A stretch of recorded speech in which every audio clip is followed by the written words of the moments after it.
Hello guys, welcome back. I'm doing this Sunday night and you're gonna see it Monday, but I kinda wanna talk to you about Loki and horoscopes. I usually don't put all my stock into my horoscope. I just kinda look at it like if I'm like at a loss of what to do today, I'll be like, well, I'll look at my horoscope. I look at it as a general piece of advice, and they tell you to read your Gemini, like in my case, read my Gemini and read my Aries, because one's my sun sign, one's my moon sign. And so I read that and said about an unexpected call would from a friend would have me traveling, and I'm like, "Pfft, yeah, right, that never happens for me. Every time they tell me I'm going to travel, I'm like the least traveled Gemini on the planet. Well, I got a call about an hour or so ago, and my friend is having trouble with her computer again, and I'm really not understanding what she's saying. I said, well, because she hit the print key this time and it printed funny. I went up, printed it, printed fine. But I got dinner out of it. I got grilled hot dogs and chocolate cake and, Diet Coke. And I got she gave me apples and oranges for the road, so I'm gonna be making celebration tea. And Mr. Mischief was just happy, and since it was dark out, they're like, you're not walking home, so they gave me a ride home. And I'm in the back seat, and you can feel himself like right beside me, which was very sweet. And I just heard a clank there, so I think he wanted that mention. And it was, I think, a little bit of him saying thank you, because like I was like, you have to take some time off. You're gonna fall over, Loki. We both have to take time off. Um, and just relax about things. And I'm a person that I think you've already figured out. I'm very driven, very intense. It's hard for me to take downtime. It's hard for me to give myself like a vacation. I'll give myself like I said, like 4 or 5 hours off during the day. And that'll be like my vacation. Like going up to her house to fix something was my vacation. And he was just having fun with it. He was having a lot of fun with it because, 99 times out of 100, anything in the horoscope on being is like really horrible. They repeat it 4 or 5 days in a row or anything else. And it's like for Gemini that just don't care. They're like, you people do whatever anyhow. Um, it was funny that happened. And, and then she says, oh, don't you know we're getting snow tomorrow? And I thought, oh, okay, because someone had told me we'd get snow today. That was part of the joy of like trying to work on that skull, which, again, if the paint hasn't dried in 6 or 7 months, and I'd heard of that and I never believed it until it happened to me, it's never going to dry. I don't care what you do. And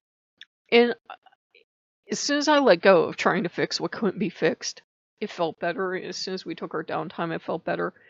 But, I don't think I don't think it'll snow tomorrow, but it was funny how that kind of worked out. And sometimes Loki will get into stuff. Like most of the other gods or goddesses, if I'm, in my experience only, if I'm looking at my horoscope, it can be anything from meh, from most of them, to, oh, that's interesting.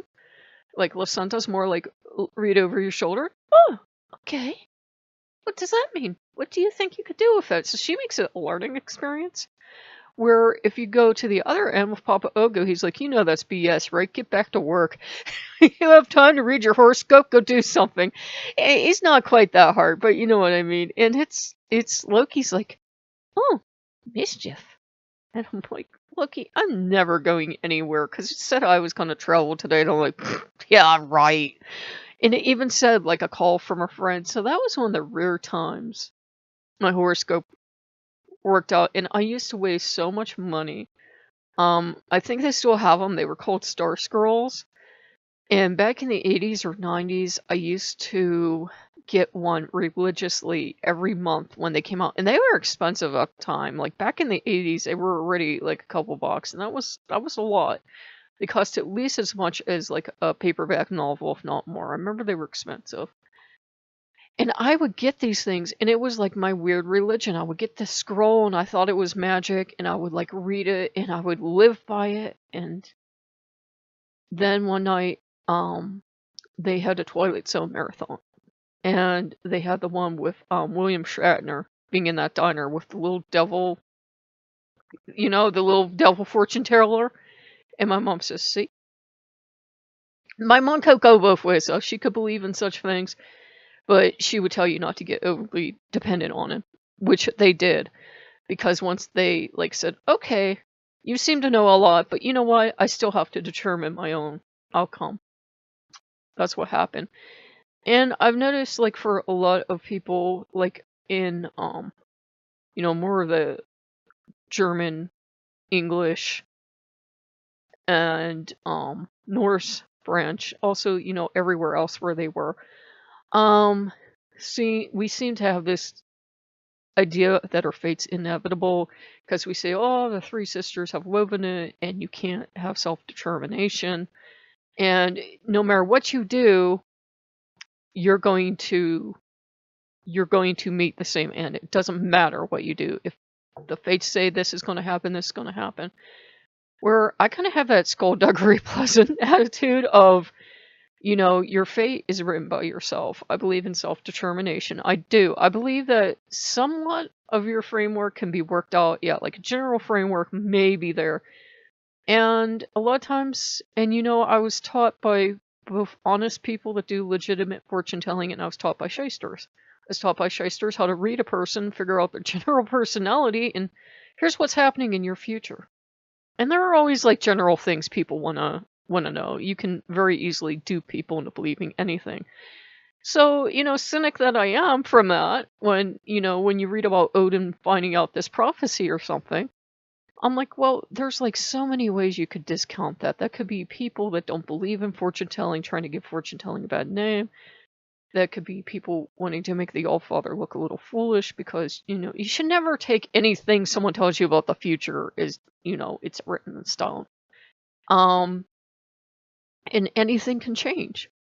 And so, if you read the Skullduggery Pleasant books, it's, they'll see one thing from the future, and that future can completely change. And maybe one scene will replay itself in time, but the rest won't.